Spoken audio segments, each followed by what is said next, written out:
اعوذ باللہ من الشیطان الرجیم بسم اللہ الرحمن الرحیم سورہ آل عمران آیت نمبر 104 وَلْتَكُن مِّنكُمْ أُمَّةٌ يَدْعُونَ إِلَى الْخَيْرِ وَيَأْمُرُونَ بِالْمَعْرُوفِ وَيَنْهَوْنَ عَنِ الْمُنكَرِ وَأُولَئِكَ هُمُ الْمُفْلِحُونَ۔ اور تم میں سے ایک گروہ ایسا ہونا چاہیے جو بھلائی کی طرف بلائے، ایک گروپ ایسا ہونا چاہیے، ایک گروہ ایسا ہونا چاہیے جو بھلائی کی طرف بلائے اور اچھی بات کا حکم دے، اور اچھی بات کا حکم دے اور بری بات سے منع کرے، اور بری بات سے منع کرے۔ یہی لوگ فلاح پانے والے ہیں، جو یہ کام کریں گے، نیکی کی طرف بلائیں گے، برائی سے منع کریں گے، تو یہی لوگ فلاح پانے والے ہیں، یعنی کامیابی پانے والے ہیں۔ اور تم میں سے ایک گروہ ایسا ہونا چاہیے جو بھلائی کی طرف بلائے اور اچھی بات کا حکم دے اور برائی سے منع کرے، اور یہی لوگ فلاح پانے والے ہیں۔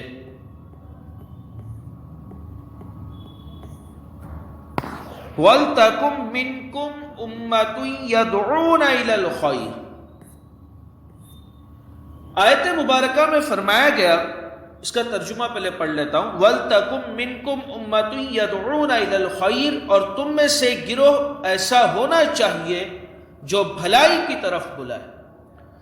آیت مبارکہ میں فرمایا گیا چونکہ یہ تو ممکن نہیں کہ تمام کے تمام مسلمان ایک ہی کام میں لگ جائے، لیکن اتنا ضرور ہونا چاہیے کہ مسلمانوں کا ایک گروہ ایسا ہو، مسلمانوں میں ایک جماعت ایسی ہو، مسلمانوں میں کچھ لوگ ایسے ہو جو لوگوں کو بھلائی کی طرف بلائے، انہیں نیکی کی دعوت دے، اچھی بات کا حکم کرے اور بری بات سے منع کرے۔ تو اس آیت میں ہمیں تبلیغ دین کا حکم دیا گیا کہ نیکی کی طرف بلاؤ۔ اس آیت سے معلوم ہوا کہ مجموعی طور پر تبلیغ دین یہ فرض کفایہ ہے، یہ فرض کفایہ ہے۔ اور یہ بھی یاد رہے کہ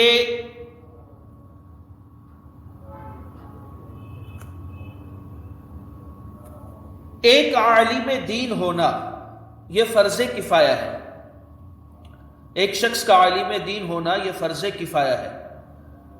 اور اگر کوئی بھی عالم نہیں ہے، پورا گاؤں ہے اس میں کوئی بھی عالم دین نہیں ہے، تو پورا گاؤں گنہگار ہے۔ اس آیت سے معلوم ہوا کہ مجموعی طور پر تبلیغ دین فرض کفایہ ہے۔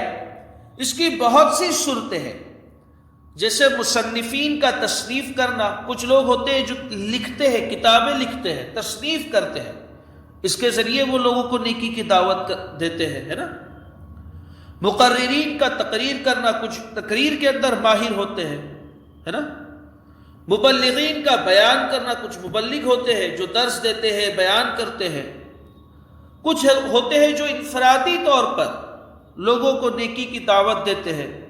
تو یہ سب داخل ہے نا، یہ سب کام تبلیغ دین کے زمرے میں آتے ہیں، اور بقدر اخلاص ہر ایک کو اس کی فضیلت ملتی ہے۔ کلام پاک میں گیا نا، کلام پاک میں یہاں پر آیا نا، ہم نے پڑھے وَأُولَئِكَ هُمُ الْمُفْلِحُونَ، اور یہی لوگ فلاح پانے والے ہیں۔ تو جو نیکی کی طرف بلائے اور اس کا جتنا اخلاص، وہ اسی کے حساب سے اس کا مطلب جو ہے نا فیض پائے گا، ہے نا، اس کی فضیلت کو وہ پائے گا۔ اب آگے کہہ رہے ہیں کہ تبلیغ قولی بھی ہوتی ہے، کہنے کے ذریعے بھی لوگوں کو نیکی کی طرف بلایا جا سکتا ہے، اور عملی بھی، کہ کہہ کچھ نہیں رہا ہے مگر عمل کے ذریعے جو ہے لوگوں کو نیکی کی طرف بلا رہا ہے۔ تو تبلیغ قولی بھی ہوتی ہے اور عملی بھی، اور بسا اوقات عملی تبلیغ قولی تبلیغ سے زیادہ مؤثر ہوتی ہے، اثر انداز ہوتی ہے۔ یاد رہے کہ جہاں کوئی شخص کسی برائی کو روکنے پر قادر ہو، کسی جگہ پر برائی ہو رہی ہے اور کوئی ہے جو اس کو روک سکتا ہو، اس کے پاس اتنا پاور ہے، جہاں کوئی شخص کسی برائی کو روکنے پر قادر ہو وہاں اس پر برائی سے روکنا فرض عین ہو جاتا ہے۔ وہ شخص اس برائی سے روکنے پر قادر ہے تو اب اس کو روکنا اس برائی سے یہ فرض عین ہو جاتا ہے۔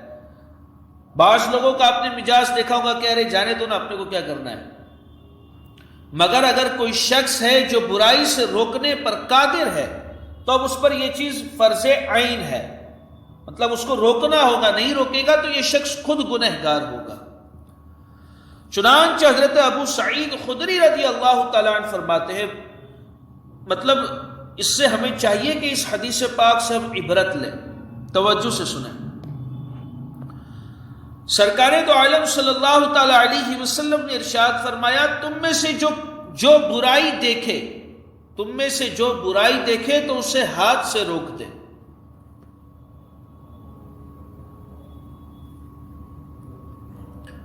اگر اس کی طاقت نہ ہو تو زبان کے ذریعے روکے، اگر اس کی بھی قدرت نہ ہو تو دل میں برا جانے اور یہ کمزور ایمان والا ہے، یعنی برائی کو دیکھ رہا ہے اور اس کے پاس اتنی طاقت نہیں ہے کہ وہ اس کو ہاتھ سے روک سکے یا زبان کے ذریعے منع کر سکے، اتنی ہمت نہیں ہے، تو حدیث پاک میں فرمایا گیا کم از کم اس کو دل میں برا جانے اور یہ کمزور ایمان والا ہے۔ مسلم شریف کی حدیث ہے یہ، کتاب الایمان۔ تم میں سے جو برائی دیکھے تو اسے ہاتھ سے روک دے، اگر اس کی طاقت نہ ہو تو زبان کے ذریعے روکے، اگر اس کی بھی قدرت نہ ہو تو دل میں برا جانے اور یہ کمزور ایمان والا ہے۔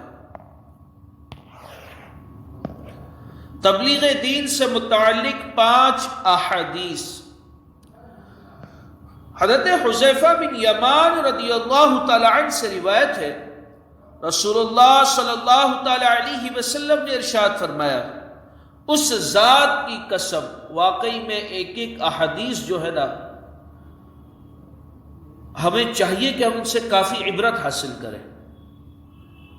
اس حدیث پاک حضور فرما رہے ہیں کہ اس ذات کی قسم جس کے دستے قدرت میں میری جان ہے، تم یا تو ضرور نیکی کا حکم دو گے، تم یا تو ضرور نیکی کا حکم دو گے اور برائی سے منع کرو گے، یا قریب ہے کہ اللہ تعالیٰ اپنی طرف سے تم پر عذاب بھیجے۔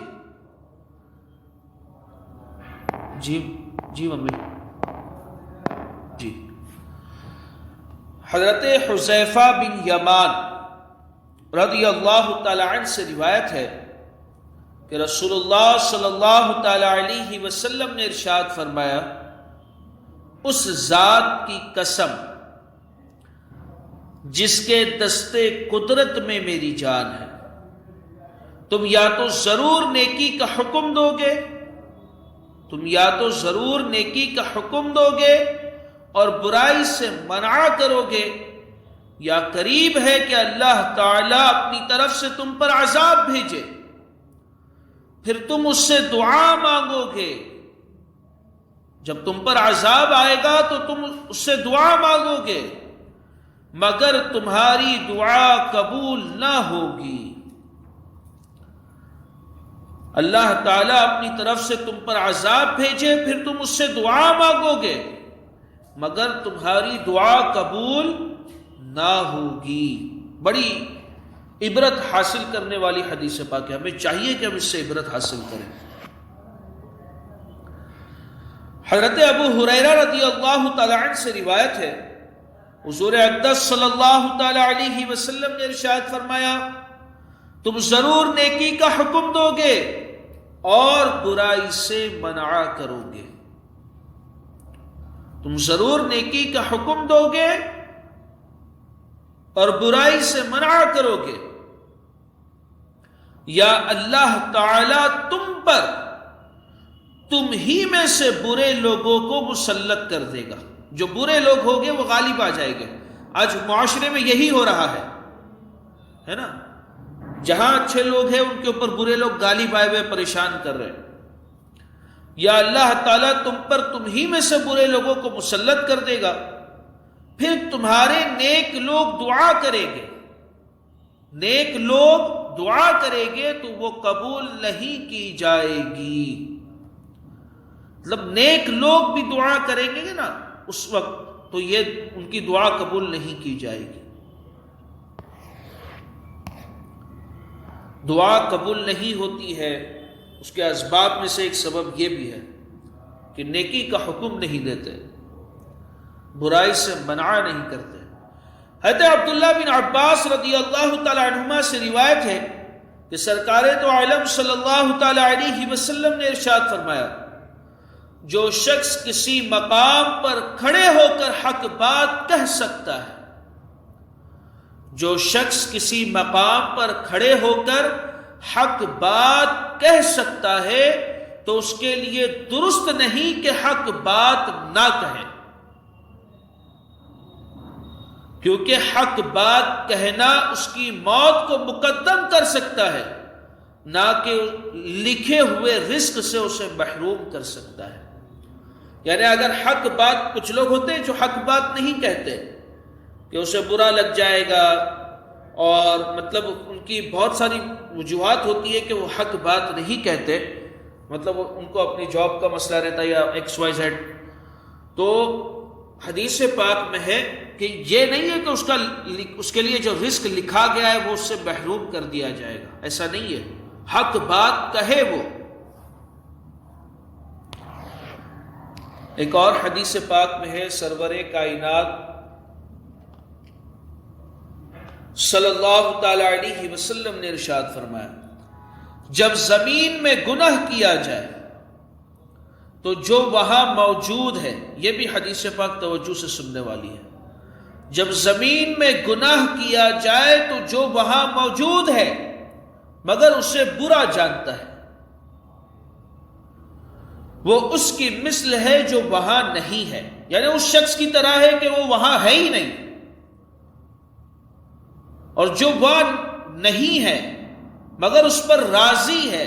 دنیا کے کسی کونے میں گناہ ہو رہا ہے، وہ شخص وہ وہاں نہیں ہے مگر اس پر راضی ہے، خوشی کا اظہار کر رہا ہے، وہ اس کی مثل ہے جو وہ وہاں حاضر ہے.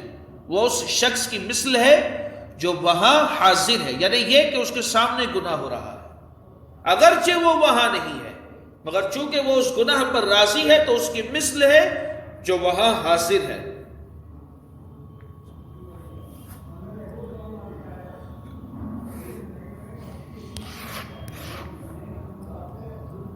حضرت علی المرتضیٰ کرم اللہ تعالی وجہہ الکریم نے فرمایا کہ نیکیوں کا حکم کرنا اور برائیوں سے روکنا بہترین جہاد ہے. یہ بہترین جہاد ہے. ہمارے معاشرے میں نیک کام کا حکم دینے اور برائی سے منع کرنے کے حوالے سے مجموعی طور پر صورتحال انتہائی افسوسناک ہے. حکام اپنی رعایا کے اعمال سے صرف نظر کیے ہوئے ہیں. عدل اور انصاف کرنے اور مجرموں کو سزا دینے کے منصب پر فائز حضرات عدل و انصاف کی دھجیاں اڑانے اور مجرموں کی پشت پناہی کرنے میں لگے ہوئے ہیں.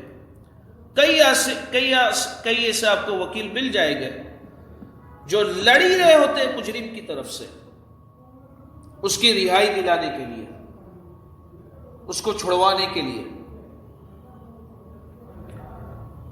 حتیٰ کہ وہ ہوتا مجرم ہے، مجرم کی طرف سے لڑ رہے ہوتے، جانتے یہ مجرم ہے. قصوروار کو بے قصور ثابت کریں گے اور بے قصور کو قصوروار ثابت کریں گے. اب ان کی روزی کا کیا حال ہوگا یہ سمجھ لیجیے.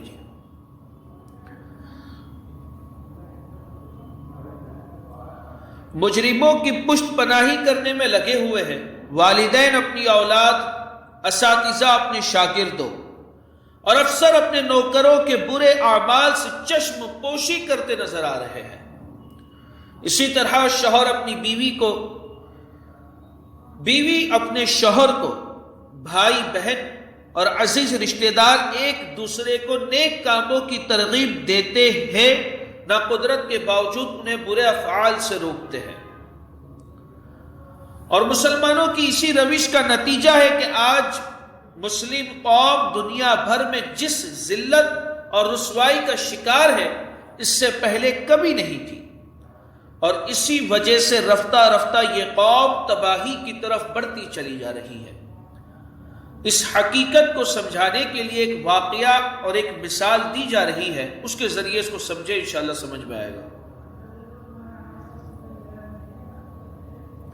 حضرت نعمان بن بشیر رضی اللہ تعالیٰ عنہ سے روایت ہے کہ حضور پر نور صلی اللہ تعالیٰ علیہ وسلم نے ارشاد فرمایا، اللہ تعالیٰ کی حدود میں مداہنت کرنے والے، یعنی خلاف شرع چیز دیکھ کر قدرت کے باوجود منع نہ کرنے والے، خلاف شرع چیزیں دیکھ رہے ہیں، طاقت ہے اس سے روکنے کی مگر اسے روکتے نہیں، اور حدود اللہ میں واقع ہونے والے کی مثال یہ ہے کہ ایک قوم نے جہاز کے بارے میں قرعہ ڈالا،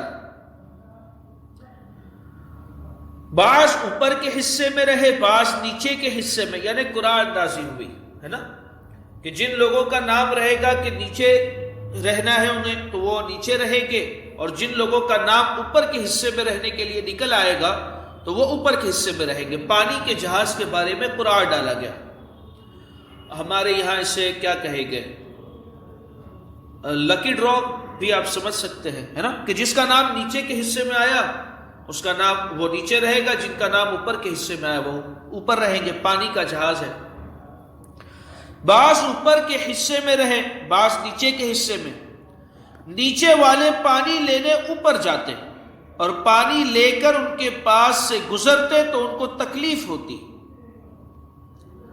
نیچے والے پانی لینے اوپر جاتے اور پانی لے کر ان کے پاس سے گزرتے تو ان کو تکلیف ہوتی۔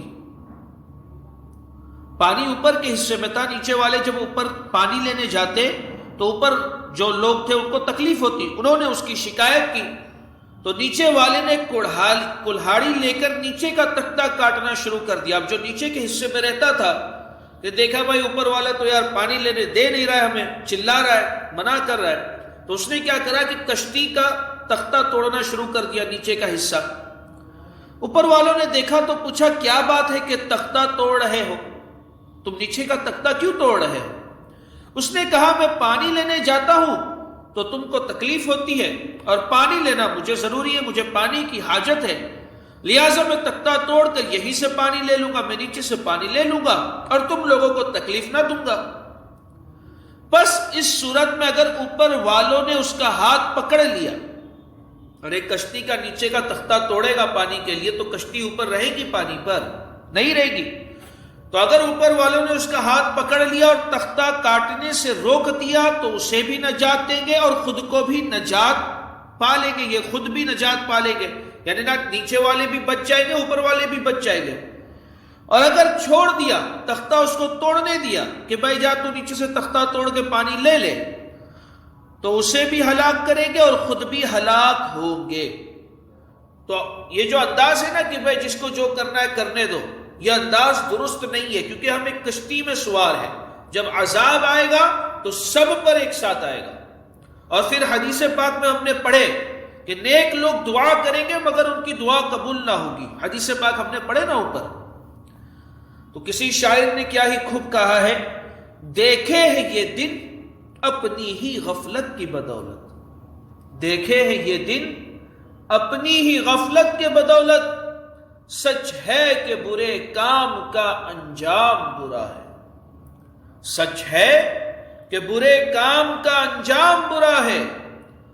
جو کچھ بھی ہے، جو کچھ بھی ہے، ہماری یہ حالت جو کچھ بھی ہے، سب اپنے ہی ہاتھوں کے ہے کرتوت، جو کچھ بھی ہے سب اپنی ہی ہاتھوں کے ہے کرتوت، شکوہ ہے زمانے کا نہ قسمت سے گلا ہے۔ فریاد ہے ایک کشتی امت کے نگہباں، یعنی حضور صاحب فریاد کر رہے ہیں، فریاد ہے ایک کشتی امت کے نگہباں، بیڑا یہ تباہی کے قریب آ لگا ہے۔ یہ جو کشتی ہے یہ تباہی کے قریب آ لگی ہے۔ فریاد ہے ایک کشتی امت کے نگہباں، بیڑا یہ تباہی کے قریب آ لگا ہے۔ یا رسول اللہ ہماری مدد فرمائیے، امداد فرمائیے۔ وآخر دعوانا الحمدللہ رب العالمین۔ تو ہم سب کو چاہیے کہ نیکی کی طرف بلائے اور برائی سے منع کرے۔